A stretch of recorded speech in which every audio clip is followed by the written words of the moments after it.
week as a business meeting, kind of like, people like to talk while they're outside.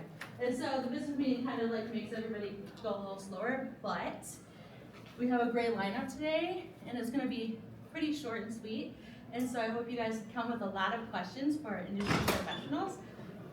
Come on in, come on in. And it'll be good. All right, so this panel is getting a job in esports.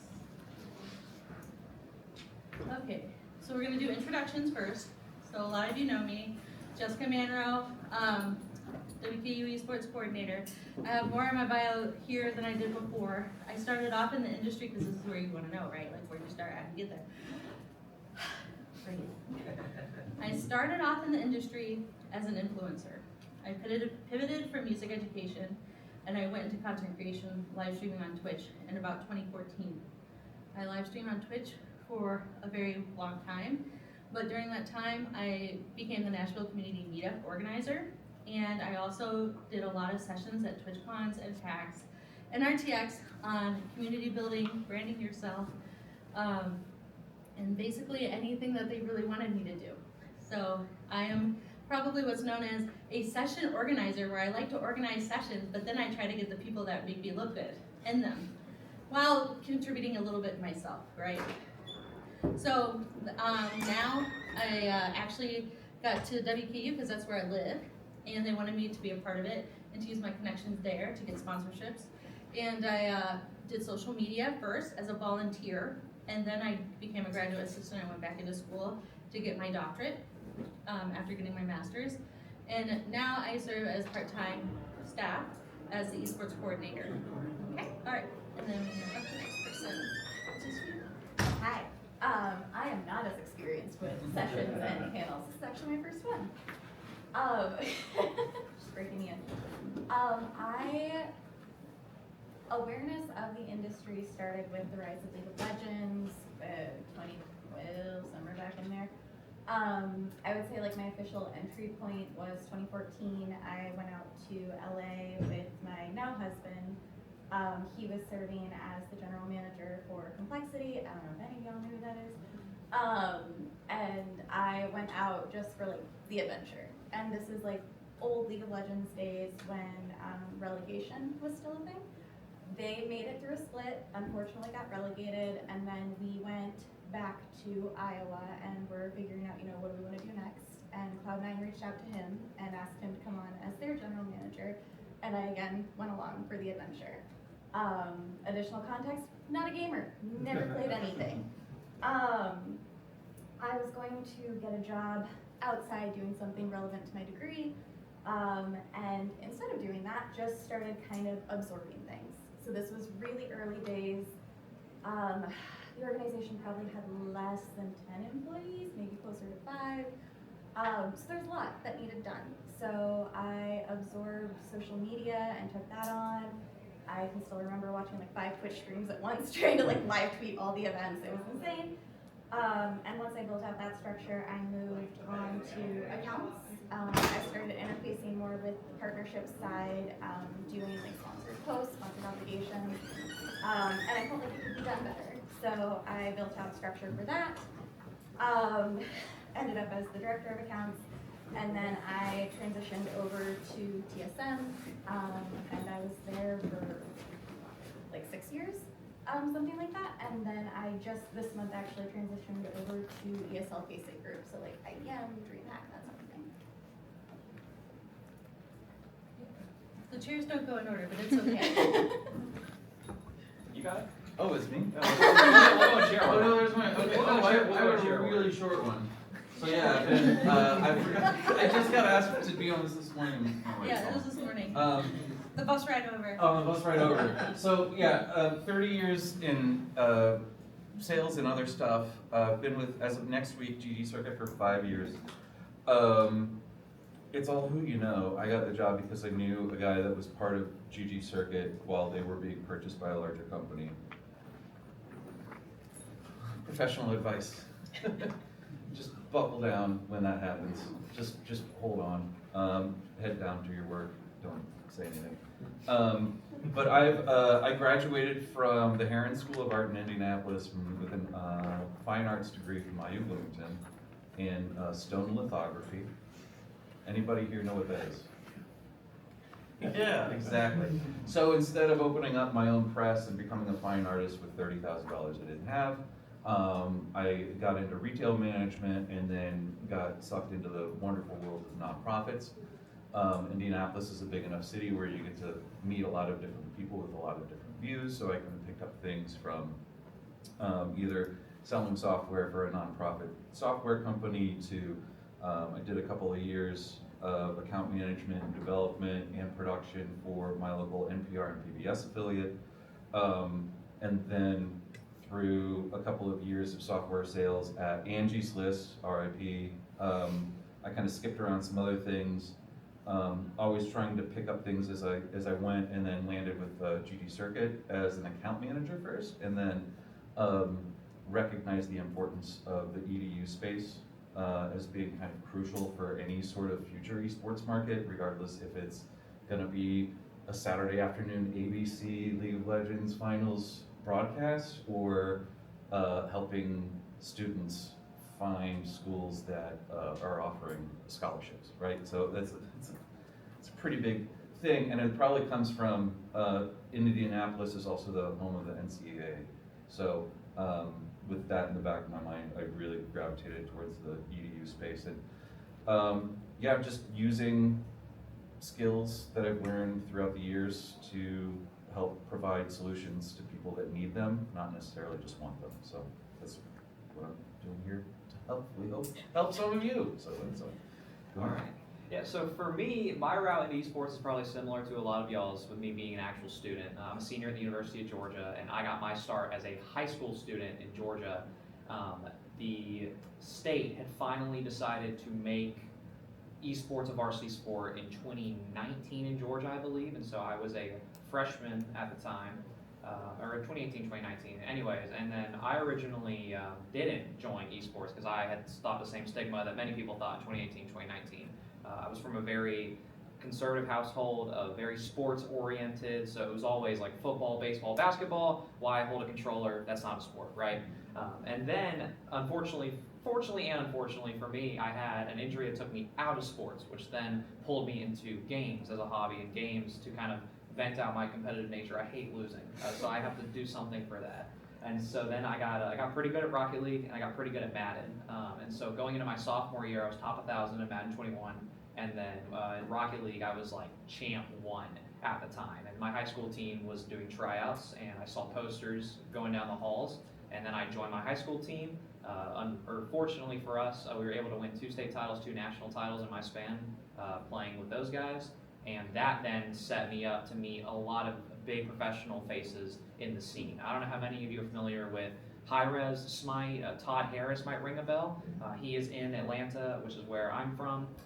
And so I got to meet with him, got to meet a huge network of professionals, which then gave me the tools and the mentors. Then when I got to the University of Georgia in 2022, I took over the esports program there. It was a full senior board of leaders, and they all graduated. It had wanted nothing to do with the program, and they were willing to kind of throw it away to the side. And so it gave me free reign, as tyranny as that sounds. It gave me free reign over the program at the University of Georgia. And fortunately, with the juniors and seniors left around, we were able to pull together 2,000 students into what is now Esports at UGA. It's our official club name, and that's what takes up most of my day-to-day. I then signed with Ghost Gaming shortly after. I was their main ambassador, and alongside them and a lot of my mentors, we wrote a lot of legislation for esports to be viewed as a major, to be viewed as a minor, or as courses across the state of Georgia, and even in some of the Northeast states as well. We helped with some of that legislation.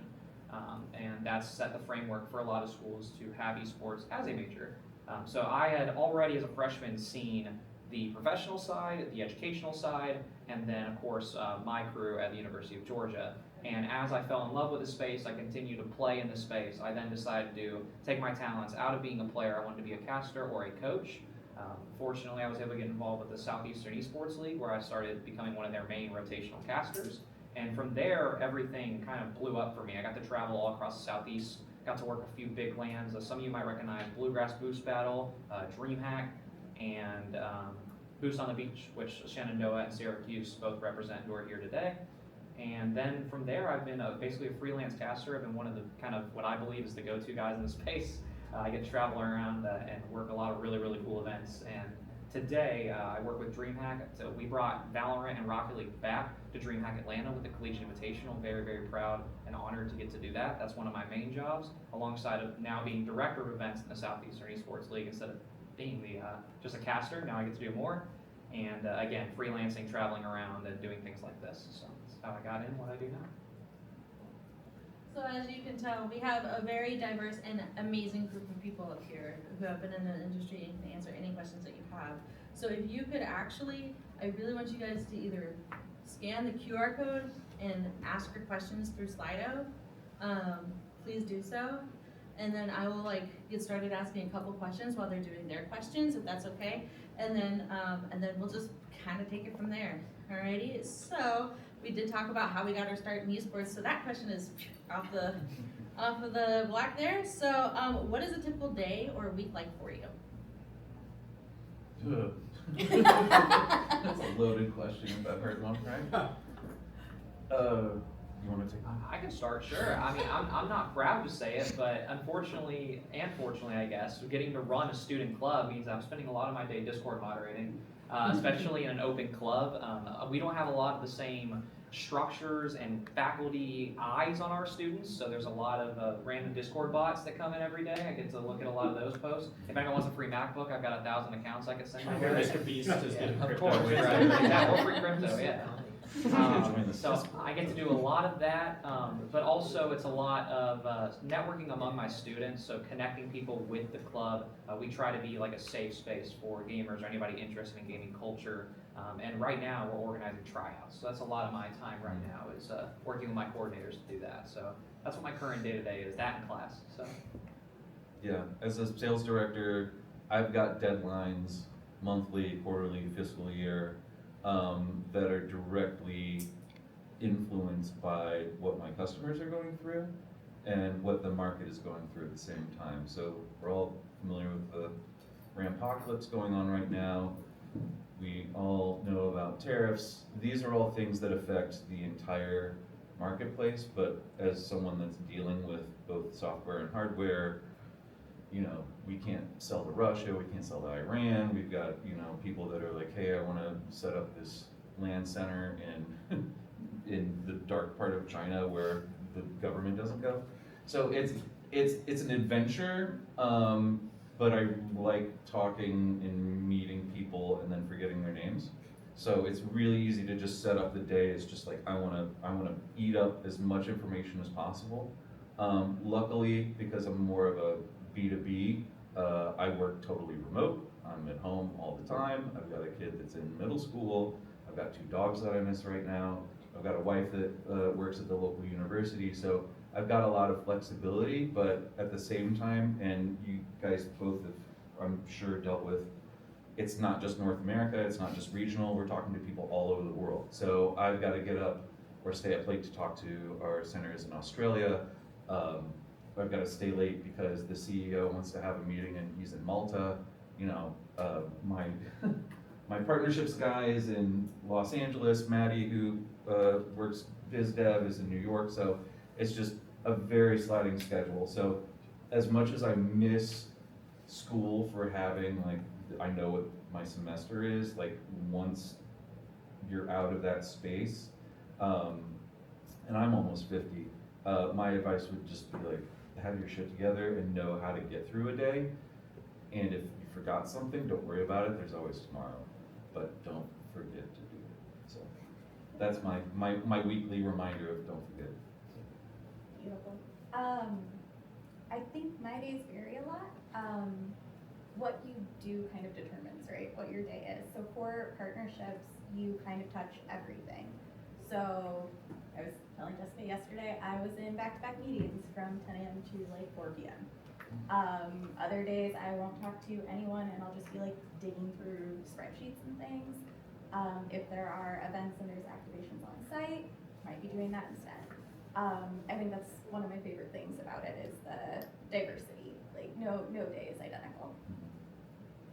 Okay, we're getting a lot of questions rolling in here, so Let's like, just- yeah, let's Can I go. switch over? Okay. I love it. Thank you guys for asking all of these questions. I appreciate you. Okay, so, okay, whatever. Where do I find these initial opportunities to get involved with in-person events in terms of event management? So whoever wants to answer that. That might be to me, I guess.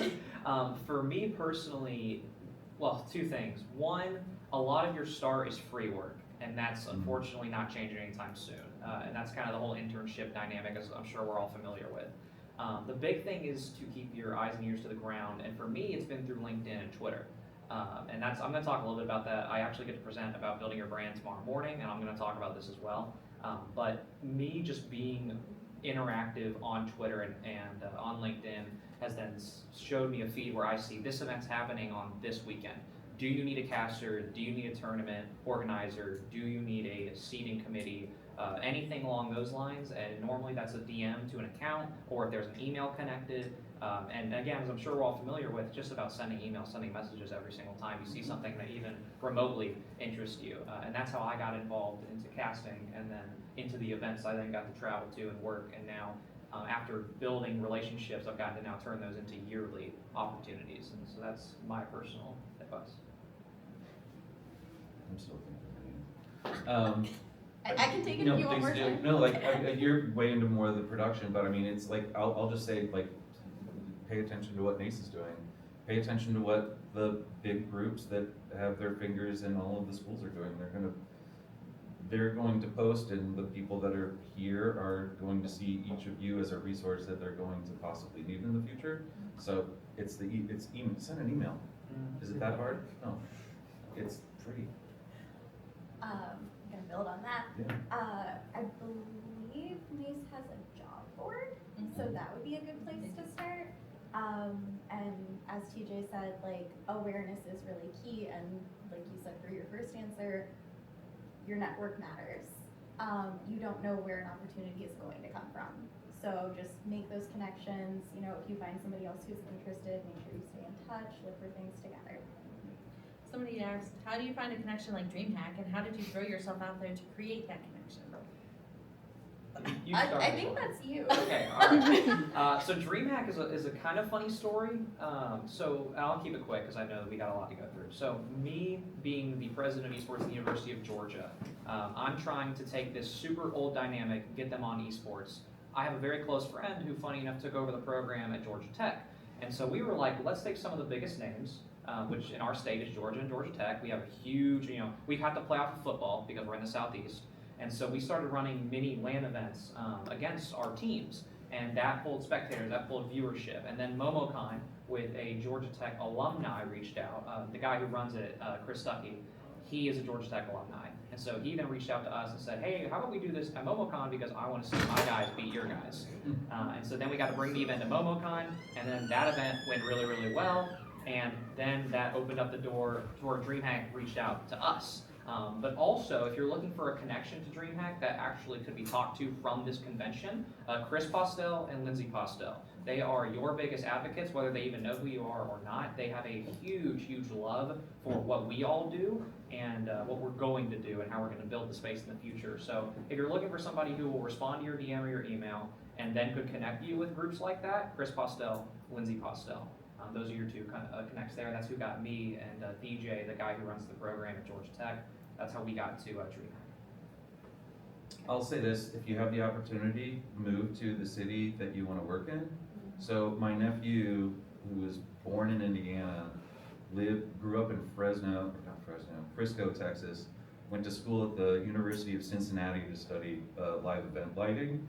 He was like, I'm done.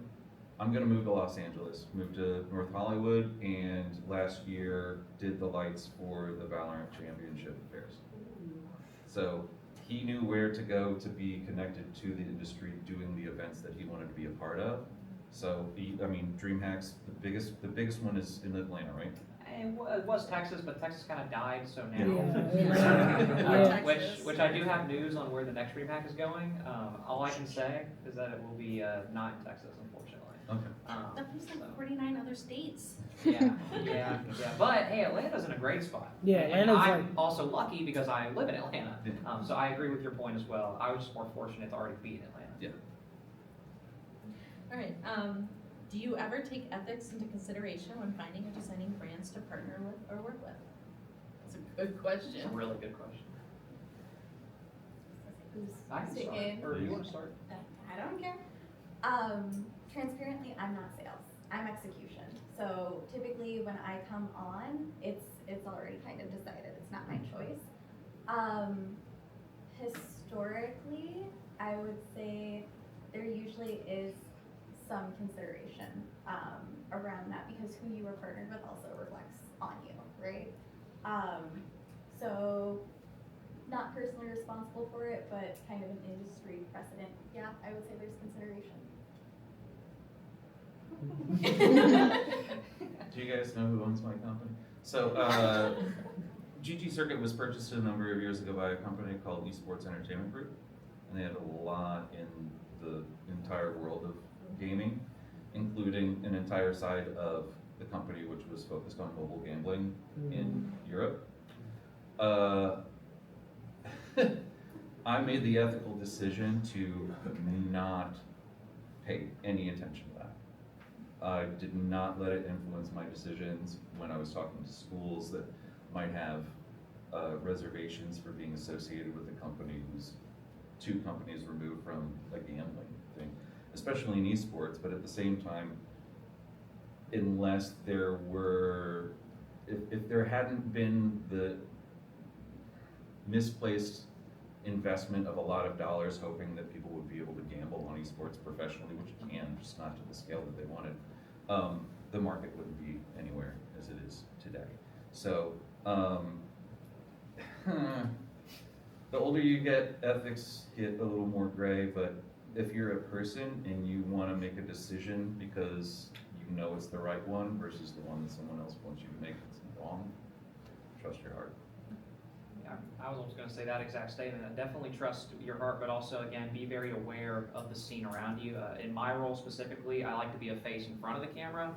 So a lot of my words can be chopped up or turned, or whoever I support can be taken a different way. So I'm on the slightly more aggressive end of being very, very careful and playing a safer route. But I mean, like you guys said, a lot of it, especially in esports, is pretty clear cut. I don't mind saying it out loud. Like, there's a lot of gray area around Saudi involvement in esports, especially companies like EA being bought out by Saudi Arabia, and also events being in Saudi Arabia right now. So from me, or my perspective, I don't even talk about it publicly, period. And I don't have an opinion that I express on it to protect me. Right And on. that's the safest route, in my opinion, is to not speak on it. Unless, again, trust your heart. If something is wrong, speak out against it. Esports is very progressive. The odds of you being backed for speaking out in what you believe in is a lot higher than not saying anything at all at the end of the day. Oh, you have a question, Rob? Yeah, I just on what he was saying. So if someone asks you, like, what do you think, what's your opinion on Saudi's involvement, how would you answer that? Because that's been asked me, so many times. I'm just like, He has no comment at this time. It's always okay to say you don't want to answer. Like you don't owe anybody information or insight, and kind of building on what they said, like you're responsible for your choices. Like that's all you can control. So it's like ultimately it's on you at the end of the day for what you want to do, but you can't absorb the blame or other things that are like outside. You'll know my stance by how I live my life. Just look at what I'm doing and how I do it, and that'll tell you my opinion on it. Okay, what's the best way to make connections? You're here, yay! Yeah, exactly. Good job. Step 1. I'm glad there's a lot of crossover, because again, I'm getting to present tomorrow morning at 9 a.m. in this room about building your brand, and a lot of what I'm going to talk about right now and tomorrow is going to be the same. LinkedIn has been huge. And again, not being afraid to send emails and DMs. That's been the easiest way to do it. And also, not only kind of picking and choosing a mentor, but surrounding yourself with the right people, not only as students who are very successful and very competitive in their job, or in their job search, I guess, or hunt, but also professionals as well. Because of that, I am lucky to be on this side of things where, yes, I am a student. I'll talk to any of you about any stupid game or about anything silly, but also we can have a very serious conversation, and like me and BK can talk about the broader implications of collegiate Rocket League, and that's because I surround myself. Of course. But that's because I simply, I go on LinkedIn, I reach out, we having conversation. There's always something to learn from every single person at an event like this, or even online in our space. So that's how I built mine. I'd say reach out, don't get caught into the trap of thinking you can network through content creation, asking for connections. It's, I like it much more when someone reaches out to me to tell me what they're doing rather than them waiting for me to find them organically. Oh, yep. I've noticed that specifically Gen Z doesn't prefer to use LinkedIn. And so it I'm sounds Gen like X. you're saying, So that's the UI is crap. what it sounds like you're saying is that LinkedIn isn't redundant and it's still important for us to maintain in esports. I believe that Yeah. 100%. Both Yeah. Twitter and LinkedIn are very, I mean, it's funny to even say that sentence, but I would almost argue from a student perspective, they're both equal in terms of finding connections right now. I Both think excellent. esports lives on Especially the esports. personal. But I would say, going back to the ethics thing, I'd stay off of Twitter. That was my Yeah. question. No, by the like way. you're and your brains are younger and mushier and accepting more things, but like I got off of Twitter 2.5 years ago, and my life is Better. infinitely getting better. I understand it as a resource, and I think it's important, especially at this age. But I also think like it's an incredibly dangerous and unwarranted platform that's being driven into the ground. I was one of the first 5,000 people on Twitter, Oh, wow. so to see what it is now hurts my tummy. It's my tummy. impressive. But LinkedIn, yeah. I mean, Yeah. come tomorrow and find out how to do it. True. That Building on that, I think picking the platform that is most relevant to what you want to do. So like speaking from like my side, like that more like biz dev type place, I also have just basically archived my Twitter. I'm not going on there to find people. LinkedIn. Okay, who here has been on LinkedIn recently? Okay, not bad. So you're aware that LinkedIn has kind of transitioned to more of a social media site. Like people are like creating the content, that sort of stuff on it. I think cutting through the noise can be a little bit hard. And I know like cold outreach is always, is it going to be a waste of time? Are they going to respond? And there's also that anxiety of, I'm gonna be judged. Cause same. But I think if you reach out with like a purpose, like just doing a general like, hey, how's it going? I'm not gonna respond to you. Realistically, I don't have too much spam.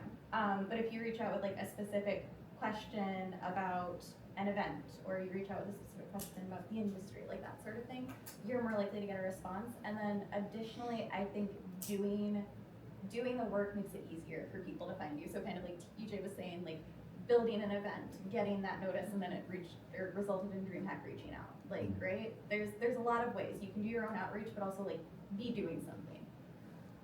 I'll tell you right now, I've met every single one of these people through doing something in the, well, you're recent, doing something in the past, and then I meet someone new, right? And then I try to build connections, but like DJ, I met like 3 years ago at University of Cincinnati. He was shoutcasting Rocket League. Wait. Ben, Pause. yeah, I At took the University pictures. of Cincinnati? Oh no, maybe it's Kentucky. That's what it was. Bluegrass Boots. And I took pictures. And then I met Ben pretty recently, like in person. Yeah. But I've known of GG Circuit for a while, you know, and it's just like, and then just keep in touch with everybody over time, right? And keep in touch with what they're doing, because you never know when you might need them one day to do a panel for you or something, you know? I come from a punk rock background, and in my day, you would talk to the bands that were coming through town. You would either help them get a show, or you'd say, I'm a big fan, can I come to your show? And they'd put you on the list. And once you're on the list, or once you talk to those people, they remember you from that place. You move from Chicago to New York City, you've got a network of people that are effectively family. Esports is the same thing. Esports is the most punk rock not thing that is punk rock at all. But it's sending an email, reaching out, and yeah, the feeling judged, like imagine if don't be afraid of people judging you until you're in the interview. Fair. Okay, we do have one more question on the Slido, and then we can do like raise hand questions if that's okay. Have you ever seen other teams that work DreamHack laterally move to the esports section of the staff?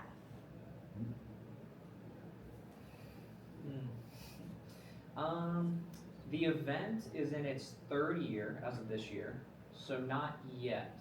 But we work very, very closely with the marketing team, and a lot of our graphics have gone through the head of marketing and get posted on the DreamHack socials. So we're building that bridge right now. A lot of the work that what I do with the Kansas City Pioneers is building that bridge between orgs, brands, companies, and students as well. So we're working on it, but I wouldn't say anything's concrete yet. And if you need to go or if you want to stay, I mean, you can, that's up to you. Oh, no, I think it's 3:30. Perfect. Yeah, 3:30 is the next one. All right. Good. Okay. Hold on, does anyone need a sticker for their card? I can run it. Oh yeah, there's that too, get the free t-shirt. Okay, great, that's awesome. So I'm happy, we can have a little more questions. So if anybody has any questions that, I mean, like, I think we got through all of the Slido questions. Does anybody have any questions before I go through some other ones? Like, I would love your There's one questions. question anyone in this room should ask. Mhm. Yeah, sorry I'm not really answering questions, because I feel like it's important that their voices are heard. It's not really a question. It was more or less like a statement. I was at DreamHack Atlanta and I witnessed that event, so it's kind of cool to meet like basically the person behind it. That's pretty cool. I appreciate it. Yeah, It was a good event. we have worked so hard. Yeah. We spent, and I'm sure all of you will understand this as students, staying up till 3, 4 a.m., but not playing games, but setting up for other people to play Yeah. games. Yeah. And I will say this, coming back to the question about making connections, doing the work, but doing work selflessly. Yeah. That's gotten me where I am right now, and that's why I kind of am fortunate to have a following on X, and I'm a community voice in the Rocket League scene to a degree. Like I do power rankings, we talk, we argue for fun. I know the St. Clair guys and Brooks understand that. And yeah, being selfless and putting sacrifice in, which is almost every esports event to a T, that's gotten me so far. So thank you, and I want to add that in too. Yeah, if you're at an event and you enjoy the production value of it, it's because someone wanted you to not think about them doing it. Does that make sense? Yeah. Like doing it selflessly. Like you want to make this the best possible event for anyone that shows up, regardless if they're there for 5 hours or 5 minutes. Put the work into it, and if that's the bar that you enjoy, you've just set your own bar for what you need to do next. I'm gonna add a little addendum there. Get paid to do it. No, actually, recognize your limits though. Because I came in early days, it was very hard, very fast for a very long time, and like, it takes a toll. Like, even if you love what you're doing, you can only do so much. So yes, to their point, like, production teams are dramatically undervalued. And like, thinking about that, like, the fan experience, or like, think about the people you're doing it for. So that's always been one of my favorite parts with partnerships, is like touching everything. We can make really cool experiences for the fans, and that's what I like. Like, I like thinking about how it will impact everyone else. But also, like, you get one body, so like, prioritize your health. Sleep, eat, Yeah. remember to drink water. Having boundaries is very important, especially when people like to go past them online because they don't know who you are. They just think you are an entity or a brand or a product, and you're a person. You know what I'm saying? Okay. I will check the Slido in just a moment. I think this is a really good one. What related fields would you recommend students also look into? I think pick what you're interested in. So like, for me, like, my background was not esports. I did not grow up playing games. I don't know, it took me like 2 years to be able to explain what's happening in a League of Legends game, you know? So like, what do you like? What do you find interesting? And then figure out how that applies. So my degree is actually in psych, which translates pretty well to marketing and building relationships, partnerships, that sort of thing. So it doesn't have to be esports specific. It can be in marketing, it can be in business, sports management. Like, there's a whole lot of things in the industry. And I think in the early days, there was more of that focus, like, you need to know the games, you need to, you know, whatever. And it's just not that way anymore. Like, over the course of my career, like going from that like less than 10 people to like my team is over 10 people alone. I've worked with people who are from traditional sports, people who have no experience with any kind of sports. Like it's a lot wider now than it used to be. Yeah, I mean, adding on to that, I think the big thing is to not work in esports. I think especially if you look right now, esports is a novelty add-on to a resume from the outside looking in. But then from an esports perspective, the industry is still so young that it's looking for outside professionals to bring in for their expertise. So align with your major. I was a business major, and then I started trying to get involved in event management on the financial side. Realized I hated it. Now I'm a sports media major, which is why I work in broadcasting, production, marketing, social media, etc. But also in the words of Tom that have been echoed throughout the entire conference, esports is a vessel. So everything is an opportunity, but it shouldn't be your main focus. It should be more like a part-time thing, or like for me, I get to travel once a month, put my all into a weekend, and then I get to go back and focus on what I'm doing in Georgia for my degree, for my major, my internship, so be it. Yeah.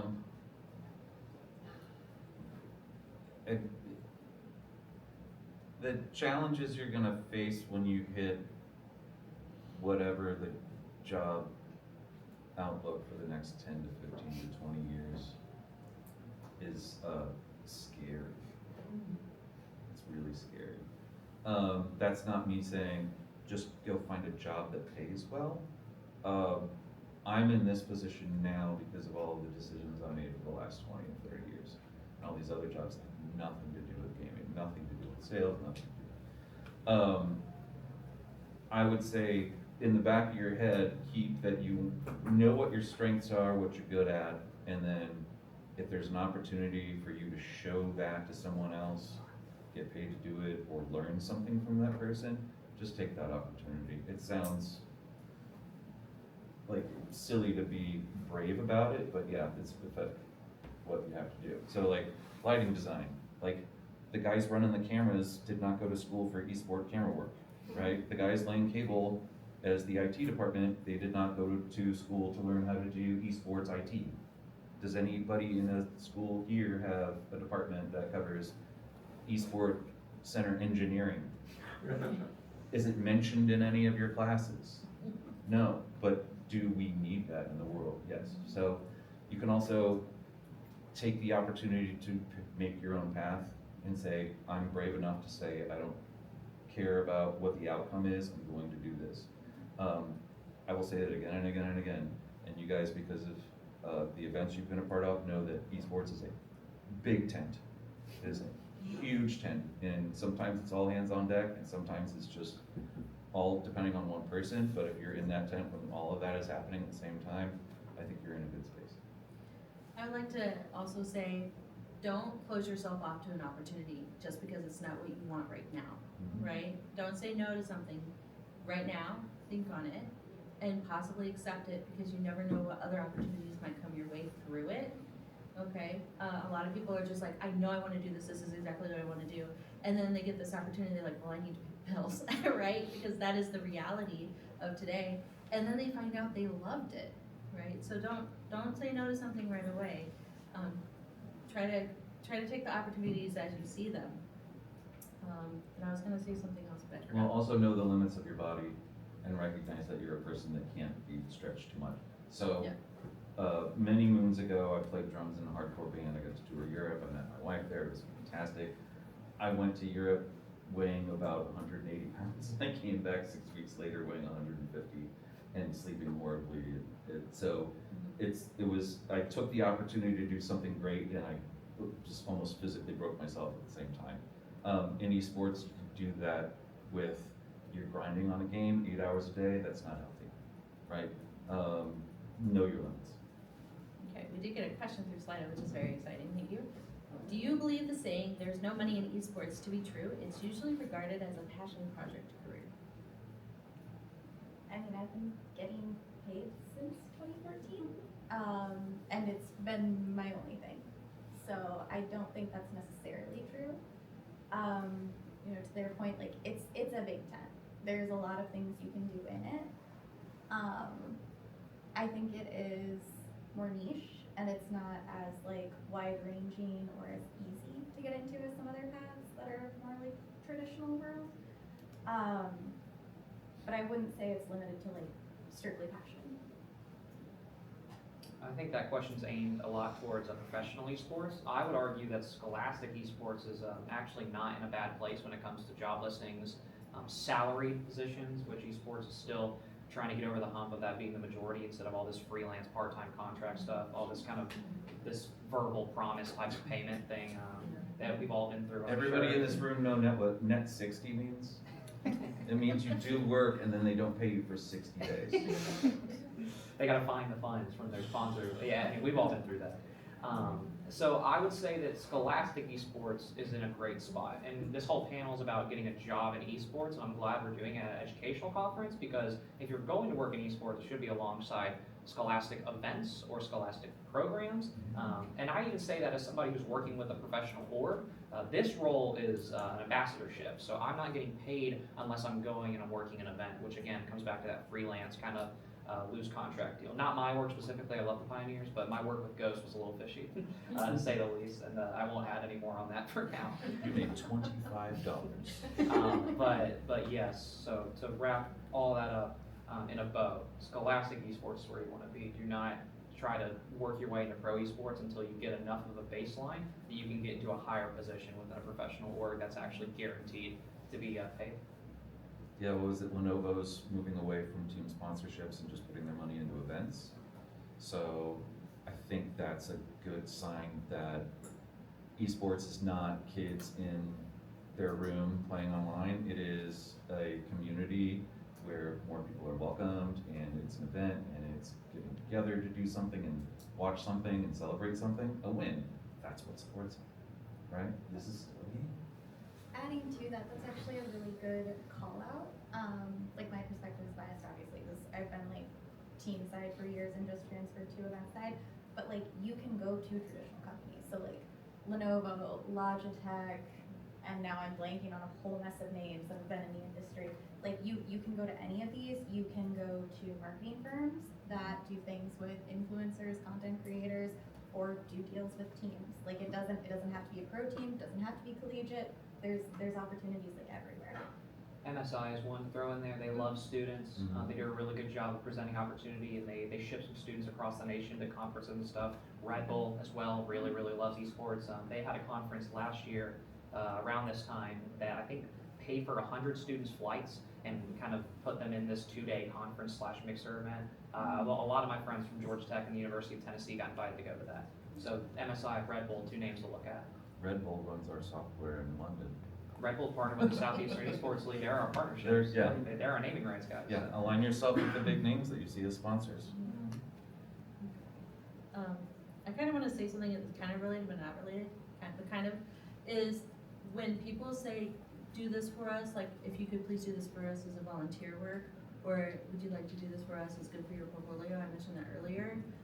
Okay, yes, but also know your value, right? And so if they're asking a lot, if the ask is big, put a value to it and don't just do it out of the kindness of your heart, unless it's for a nice class.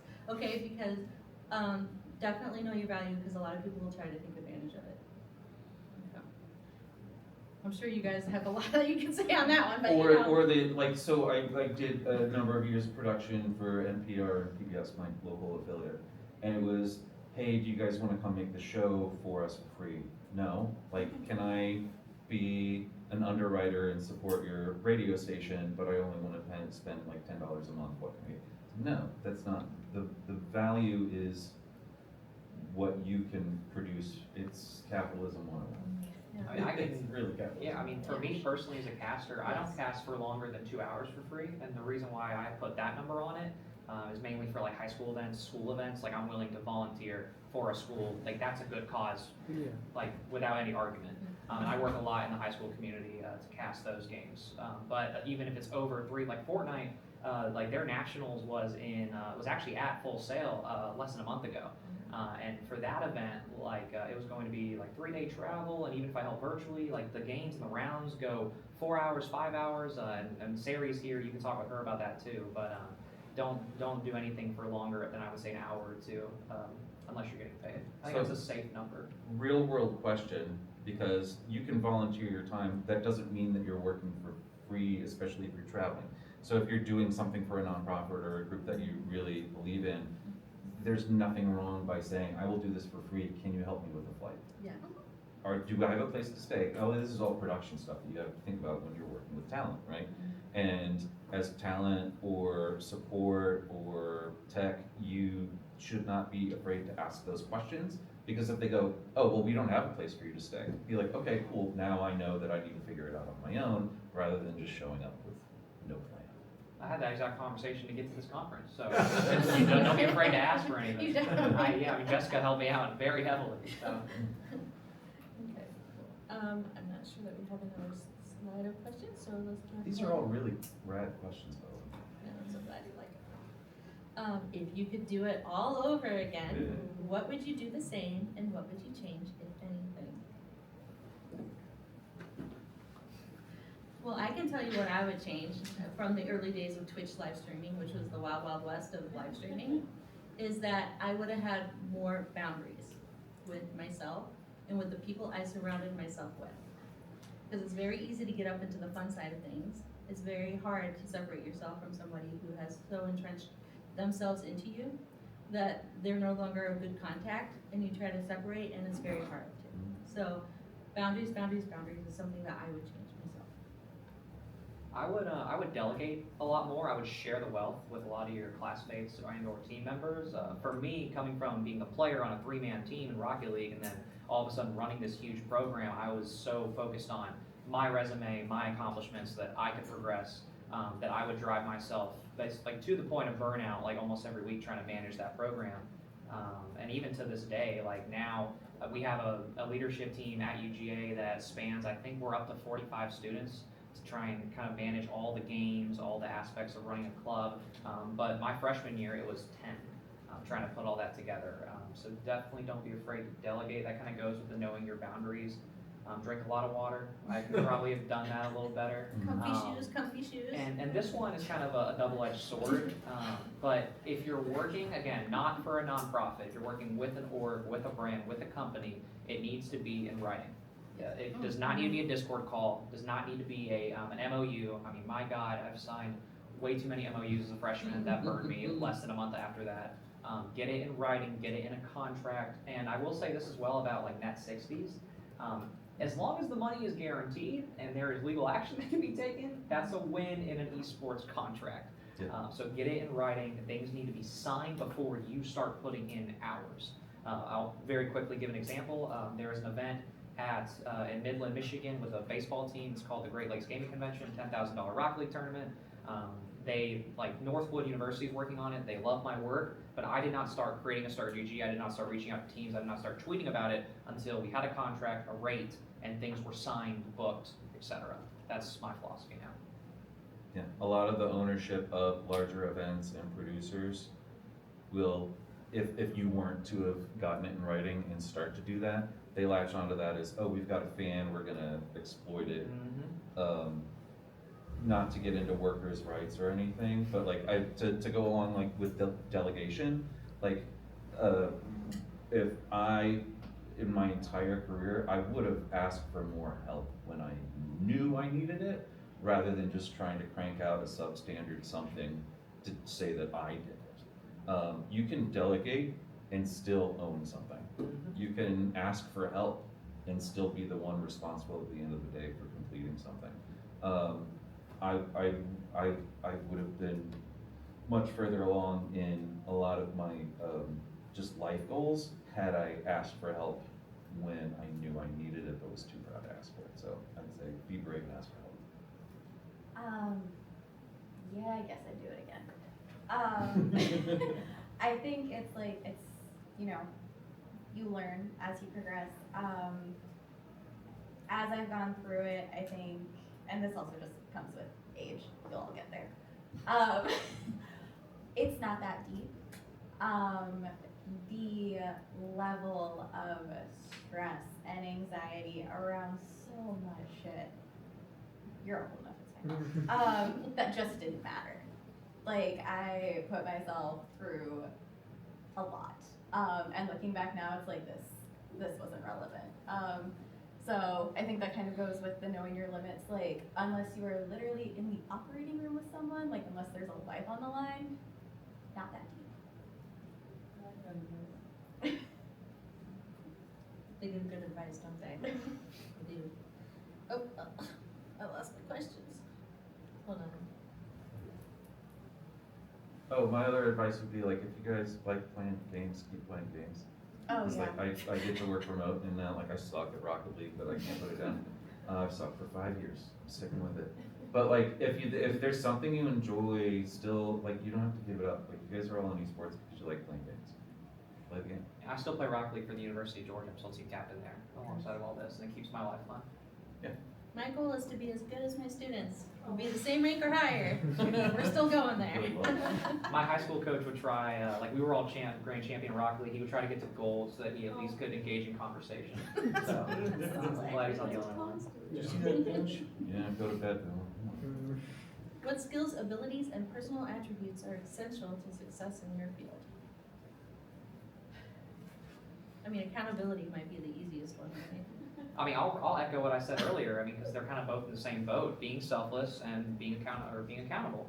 If I make a mistake running an event, or one of my team members makes a mistake running an event, I do not mind taking fault for that and being the fall guy. Because again, this goes to delegation. This goes to working in a team. Like everybody shares that equal responsibility of if you made a mistake, you all should be willing to go down for it. But also, if you run a damn good event, you should all be praised for it.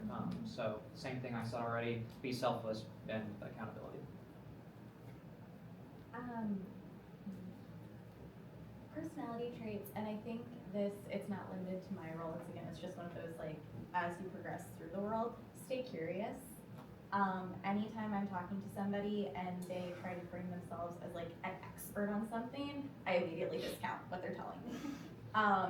Because you're perpetually learning, right? Like your entire life, you're going to be learning. So ask the question. It's okay if you think it's a stupid one, ask anyway. And on that note, like, take the feedback, take the answers, apply it. Like it kind of goes both ways, right? And then like more my role specific, organization, attention to detail, like all the basic stuff y'all see. Process.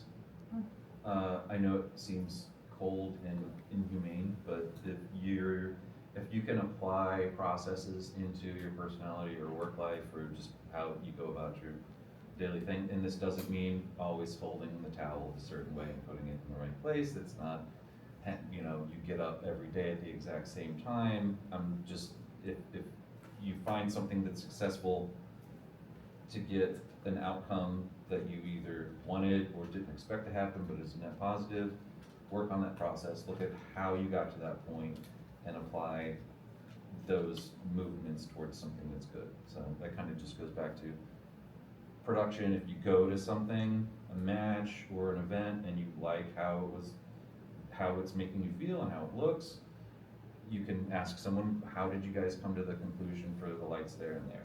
How did you guys, why are you having people come in through this way instead of that way? Just, you can get really granular in the amount of information that people that are good at what they do will tell you. And as far as feedback goes, listen to that, because when someone gives you advice, and this goes for exactly what I'm saying right now, what they could be saying is wrong, but at least listen to it so that you know later on how to separate the wheat from the chaff. I would say probably one of my most important skills that I need to have is being able to listen. And to be able to listen effectively enough to realize what is the problem, or what is being said to me. Okay. A lot of people, like I think I said it at a table today. I'm like, a lot of people, when they're listening, they're not really listening. They're thinking about what they're going to say, right? So they're not soaking in what is being said. It's really important skill to just sit, be present, and listen. And then I think another thing too. I just forgot. That's what helped my 18-year marriage, by the way. Yeah, It's that's a good skill. not just thinking about, was a white man can't jump. Yeah, you listen to Hendrix, but do you hear it, right? So there's a big difference between listening to someone and hearing someone. Yes. And it's really hard to hear what people have to say, but at least start by listening. And then if you say you're going to do something, obviously do it, and then fight for it. because a lot of times, the directors, coordinators, staff, faculty, you don't see it because it's behind the scenes, but they are fighting a battle with somebody to try to get something for someone, right? So in our cases, it's usually trying to fight for resources for the students, right? Because in collegiate esports, resources is somewhat limited in sometimes, and other times it's not. And it's just how hard does someone fight, how hard does someone listen, and how hard does someone try to deliver on what they're promising, in my experience. So, okay, we are getting so close to that time. Does anybody have any other questions before we kind of wrap things up? Because I would say I'm gonna put everybody's, well, I'll go back and forth between the two slides, but if you want to contact these individuals, oh wait, We have a slide for that. did we have a slide for that? Mine's up there. Oh yeah, look, I don't have Elizabeth's, and I don't have Ben's. Well, I guess come talk to him Go after. on LinkedIn. Yeah. I go on LinkedIn and like, look for them, but, Questions over here until tomorrow morning. what's that? I'm here until tomorrow, Oh, you can talk to Ben tomorrow, or tonight. or tonight. Who's going to the flight deck? Like, Alright, I'm looking forward to that. They're running their stuff, so. Yeah, cause like every person that's up here, like, it's not that I go around choosing who comes on a panel or session or like who we ask. They were asked for a reason, right? And it's because they have experience and they can help teach you and guide you in what you're trying to accomplish, okay? Okay, Can I make a closing selfless plug? Absolutely. 9 a.m. tomorrow in this room, building your brand. I'm going to be presenting, but for the back half, I want to be workshopping. I want to look at your social media accounts, your LinkedIn's, your Twitters, etc., Oh, and I want to fix them. well, you got So, tonight to fix 9 it. a.m. Oh, God. Please be here. Well, we're going to talk about kind of how I built my brand and then how we can build yours. Thank you so much for coming.